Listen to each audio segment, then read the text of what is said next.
Chapter 98. The Bet. Everything is spiraling. Every second my paranoia is growing and I don't know how much longer I can keep it all contained. Preventing this mistake, no, betrayal from spilling, pouring over into my life seems impossible. I think I've convinced Molly and Jace to keep their mouths shut and their egos far away from my relationship. I've just spent the last hour playing their games, lying, and strictly not going anywhere near the truth. I just don't get the obsession with her. She's not that pretty. I've said it a million times, but not only is she not that cute, she's also pretentious as hell. Molly won't shut up about Tessa. She hasn't stopped talking about her since she showed up tonight. And now here she sits, her feet dangling off the edge of the dock. Look at you using big words, Jay smiles at Molly. I wouldn't go that far, but she doesn't fit in around here, and that's pretty obvious. He looks at me, then away quickly. He throws something into the water. A bottle. It floats, and I immediately think about what Tessa would say about littering. Molly's phone keeps vibrating in her hand, and each time she reads whatever's on her screen, I get more and more impatient. Enough about her. I look over at Jace, who's wearing the vest of his work uniform. Are you working today? He shakes his head, then looks at Molly. No, I was going to pick up some hours this afternoon, but I'm going to clock out. You guys hungry? Molly jumps up from the wooden dock. Always. Let's go to Blind Bob's. Steph is there. I consider declining and taking my ass back home to Tessa where I belong, but something keeps me from using common sense, and before I know it, the three of us are in my car heading to Blind Bob's. Maybe I'll tell everyone at once, the whole group, killing two birds with one stone and all that, and see what I have to do to keep them from ruining my entire life. I fucking hate how much power they have over me, over Tessa, over our life together. Fuck. I should tell them before we go to London, if Tessa agrees to go with me. I'm sure she will, because she won't be able to say no to visiting the old stomping grounds of her literary heroes. Whose car is that? Molly points to Tessa's parked car, and my stomach drops. I stormed off today, being a complete dick, and now Tessa is here with my friends. This could go so terribly, so fucking quickly. I won't let it. Molly says something to Jace that I don't catch, and stupidly I ignore them, focusing on keeping my feet from running into Bob's. When I step inside, the two of them are on my heels. I shake the snow from my hair and approach Tessa. I have to get her out of here, and fast. Tessa, I need to talk to you. Right now? Yes, now. I grab a hold of her arm. She pulls away a little. What the hell are you doing here? I ask in a low voice, so only she can hear me. I'm trying to control my anger. I know that this isn't her fault, but being rational isn't exactly my strong suit. I came to hang out with Steph. I can tell she's lying by the nervous way she pulls her bottom lip between her teeth. Bullshit. I look over toward the group, and Molly is smiling while staring at Tessa and me. Fuck. You need to go, I tell Tessa, hoping she'll listen to me. Excuse me? Of course she won't leave. You need to go home. Home where? Back to my new dorm, she says, pressing me. My blood runs cold. They've been talking before I got here, clearly. This can't happen, not here, not now. Yep, I told them. I told them that we live together. How could you not? Do you know how stupid that makes me look? I thought we were past you trying to keep me a secret. My chest burns. I swallow my anger down. I try to lie to keep this from exploding in this shitty bar. I am sick of the secrets and deception, Hardin. Every time I think we're doing so great, I can't find any words. Not a single one that makes sense or sets this right. Nothing. I'm sorry. I wasn't trying to keep it a secret, I was just waiting. I don't even comprehend the frantic words coming from my lips. I scan the room, trying to gather my thoughts at the same time. My mind is bouncing, creating the worst possible scenario, and all I know is that I need to get Tessa out of here. I can't keep doing this. You know that, don't you? Yeah, I know. God, do I know. I don't want to keep doing this either. I haven't for so long. I just don't know how the hell to fix it. Can we go home and talk about this? Tessa nods, and I gesture to the booth where my supposed friends are sitting. I walk toward them. We're going to go, I tell them. Jay smiles and lights me on fire. I know that look. So soon? He says, picking at the tearing scab I've been trying to keep from bleeding out. Yeah, I look at Tessa. We need to go, I tried to tell her with my eyes. Back to your apartment, Steph asks Tessa. Tessa's eyes go wide, and she looks at me. Your what? Molly gapes. Their apartment. They live together, Steph says, pounding the words into Molly. Jace's eyebrows pull together, and I watch the two of them take it in. Well, well, well. Molly taps her nails on the table, her eyes burning into me. That's very interesting. Her lip curls up, and I run my hand through my hair, ripping at the roots, panicking. This is exactly what Molly wants, to have an opening to rip into the little bubble I've tried to keep Tess in. Molly. She lifts a brow, still looking only at me.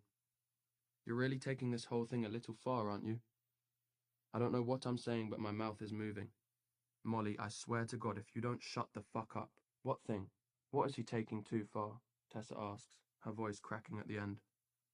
I swear to God, and I know I haven't talked to him in a long time, but I swear if we can just get out of here, I will tell her everything. I just need her alone, away from here. Tessa, go outside, I tried to convince her. No. What is he taking too far? Tell me, Tessa shouts. She's not going to leave. I know her too well. Wait, you're in on it, aren't you? Molly laughs, licking her lips. I knew it. I told Jace you knew it, but he wouldn't believe me. Hardin, you owe Zed some big bucks for this. Molly gets up from the booth. I can feel everyone's eyes on me, but I only care about Tessa and the way her grey eyes are beginning to water.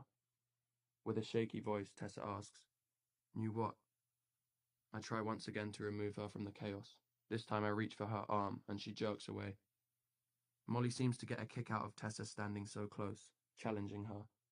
Don't play stupid with me. I know you know. What did he do? Split the money with you?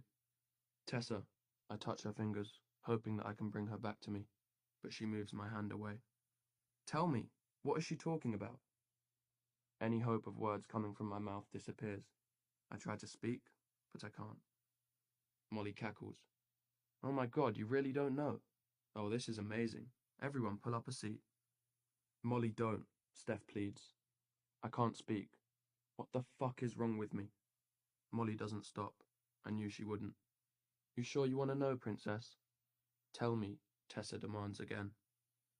I feel like I'm watching a movie, watching the scene play out in front of me, and even I want my character to move, to grab Tessa and run away, or at least to fucking speak. Nothing comes. I tried to convince myself that this is better, that the sooner Tessa knows how fucked up I actually am, the better.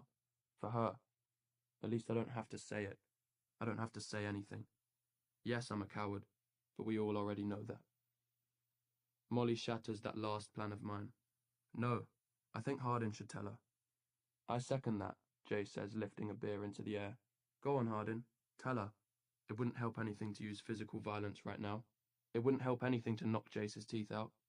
I keep trying to tell myself that as the world spins around me. Black and red, that's all I can see. And grey. Tessa's eyes. Looking at me. Begging for answers. I will tell you outside, I say to her. It would be so much worse to tell her in front of everyone, even though they already know. Fuck. This is so fucked. I can see the moment she decides she won't be going anywhere with me. No, you tell me here, in front of them, so you can't lie. I'm sorry, I begin, as if that makes any of this better. Tessa, you have to remember that this was way before I even knew you. Tell me. That night, that second night, the second party you came to, when we played Truth or Dare, and Nate asked if you were a virgin. I don't know where to start, or where to end. I wish she would have just left me before. Out of all the shit I've done, she should have done this so long ago. It would have been so much better for me, for Tessa, instead of this public crucifying of her, of me, of what we have. Had. Go on, Jace harasses me. You said you were, and that gave someone an idea. My throat catches, the words, my mind and body begging me not to do this here. Gave who the idea? Molly interrupts. Me. Gave me the idea. I choke out while managing to keep my eyes on Tessa's. I need to look away for my own sanity, but I can't. I at least owe her that. That it could be fun to make a bet. As the words fall between us, Tessa begins to cry. I dig my fingernails into my hand, hoping to draw blood. It would be a distraction from the pain coursing through the rest of me. Seconds of silent breaths feel like hours of conversation as I wait for someone to speak. Tessa tears her eyes away from me and turns to Steph. You knew? I was going to tell you so many times, Tess, Steph says, and I wonder if that's true. It doesn't seem likely, but the tears are pretty convincing. I didn't believe it when he claimed he won, even with the condom, Jace chimes in, continuing to pour gasoline all over this fire. Molly laughs. Right, me either. The sheets, though. I mean, how can you deny blood on the sheets? The kind of man, no boy, who would bring bloody sheets to his friends. I'm exactly like my father. Worse, even. Tessa, I am so sorry. I move toward her. I don't know how she can even look at me. I hate myself more than she ever could, and that helps me balance my rage and humiliation until I look at her again. Molly continues to dice up what's left of both of us. I don't even tell her to shut up this time. I deserve to be reminded of how disgusting I am. I don't even know if I can actually hear her voice. I can only hear Tessa's sobs coming from next to me as Molly keeps on. But really, he was supposed to win the bet that night. He was pretty cocky about it, but Zed kept saying you wouldn't give it up that quick. I guess Zed was right. But you still gave it up quicker than I thought you would, so I suppose it's a good thing I didn't bet any money. You'd be happy to know that you were worth a pretty penny, even though Zed tried to bitch out a few times. But with Jace, Logan, and Zed's money, I hope at least he bought you dinner, Molly says, laughing. Jace chugs the rest of the beer. I can see myself in the reflection in his glass, and I swallow down the bile in my throat as he speaks. I'm only disappointed that I missed the infamous I love you announcement in front of everyone. I heard that was a killer. I want it to stop. All of it. I just can't. Tristan is the one who yells, breaking Jace and Molly's taunting.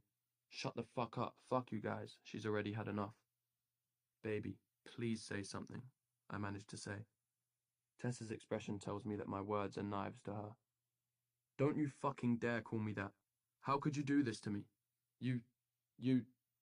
I can't, she cries. And I won't say anything, because that's what you want. I know I messed up. I don't know how to begin. Messed up is the mildest version of what I actually did. Why can't I fucking speak? You messed up. You messed up, she's screaming at me now. Her face is red, her eyes wild, and it's not even comforting to me. Usually anger is my friend. My comfort, really. Not now. Why? Just tell me why. Why me? Her pleading voice breaks with a hiccup. Because you were there. I tried to be honest, no matter how awful it is. And a challenge. I didn't know you, Tessa. I didn't know that I would fall in love with you. She reacts like I've smacked her across the face. I wish she would smack me. Punch me. Anything. You're sick. You're fucking sick, she yells, looking at me and my friends like we're all the same. Maybe we actually are. I'm more like them than I am like her. I had almost let her convince me otherwise. When I touch her again, she finally gives me what I want and slaps me across the face. I welcome the pain. You ruined everything. You took something from me that wasn't yours, Hardin, that was meant for someone who loved me truly. It was his, whoever he is, and you took that. For money? I ruined my relationship with my mother for you. I gave up everything. I had someone who loved me, someone who wouldn't hurt me the way you did. You are disgusting. Her words are so much fucking worse than her hand across my cheek. My fingers itch to make a fist, to connect with the hardest metal or wood near me. I tried to focus on her again. I'm speaking before I even realize it. A desperate man. I do love you, Tessa. I love you more than anything. I was going to tell you. I tried to get them not to tell you. I never wanted you to find out. That's why I was out all night, getting them to agree not to say anything. I was going to tell you soon, now that we live together, because then it wouldn't matter. Are you... Oh my God, Hardin. What the hell is wrong with you? You think going around convincing people to not tell me is okay?